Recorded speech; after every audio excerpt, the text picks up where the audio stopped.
सीताजी अशोक वाटिका में बिना भोजन के जीवित कैसे रही? माता सीता लंका की अशोक वाटिका में बंदी के रूप में रही। इस लगभग 1 वर्ष दौरान उन्होंने एक बार भी रावण द्वारा भेजा गया भोजन ग्रहण नहीं किया।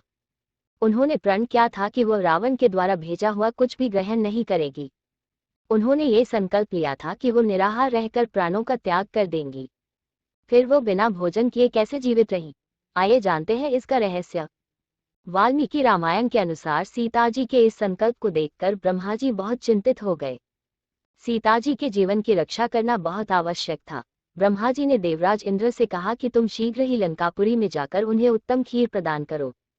यह ऐसी दिव्य खीर थी जिसे ग्रहण करने के बाद भूख प्यास नहीं लगती थी, साथ ही तेज और बल भी कम नहीं होता था। यह निर्देश पाकर इंद्र निद्रा को लेकर लंका में माता सीता के पास गए। निद्रा ने माता सीता की निगरानी में लगे राक्षसों और राक्षसियों को निद्रा में लीन कर दिया।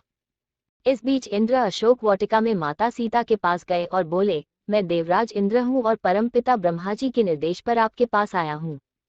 मैं आपके उद्धार के लिए महात्मा श्री रघुनाथ जी की सहायता करूंगा। वो सीताजी के लिए विशेष खीर लेकर गए थे। उन्होंने सीताजी से कहा कि इसका सेवन कर आपको कई वर्ष तक भूख प्यास नहीं लगेगी। लेकिन एक बार धोखा खाया व्यक्ति किसी पर सहज विश्वास नहीं कर पाता। सीताजी रावण के हाथों धोखा खा चुकी थी।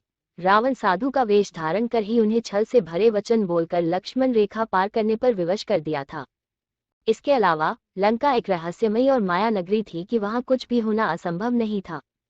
कोई भी दानव किसी का भी रूप ले लेता था, कोई भी कहीं भी जा सकता था। इसलिए सीताजी द्वारा किसी पर सहज विश्वास करना कठिन था। उन्होंने कहा कि मुझे कैसे विश्वास हो कि आप ही देवराज इंद्र हैं? मैंने श्रीराम के साथ देवताओं के लक्षण अपनी आंखों से देखे हैं। देवताओं में कुछ विशिष्ट लक्षण होते हैं जिनसे मैं अच्छी तरह परिचित हूँ। यदि आप इंद्र हैं तो उन लक्षणों को दिखाए, तभी मुझे आपकी बात पर विश्वास हो पाएगा। सीताजी द्वारा ऐसा कहे जाने पर इंद्र के पास कोई विकल्प नहीं था। उन्होंने वैसा ही किया। उन्होंने कहा कि देखिए, मेरे पैर धरती का स्पर्श नहीं कर रहे। मैं धरती और आकाश के बीच पर निराधार खड़ा हूँ। सीताजी ने देखा कि इंद्र की आंखों की पलकें नहीं झपक रही थी। इसके अलावा उनके वस्त्रों पर धूल का स्पर्श नहीं था। उनके गले में जो पुष्पमाला अब डली थी उसके फूल कुम्हलाए नहीं थे। ये लक्षण देवताओं में ही होते हैं। इन लक्षणों को देखकर सीता माता को विश्वास हो गया कि यही इंद्र है।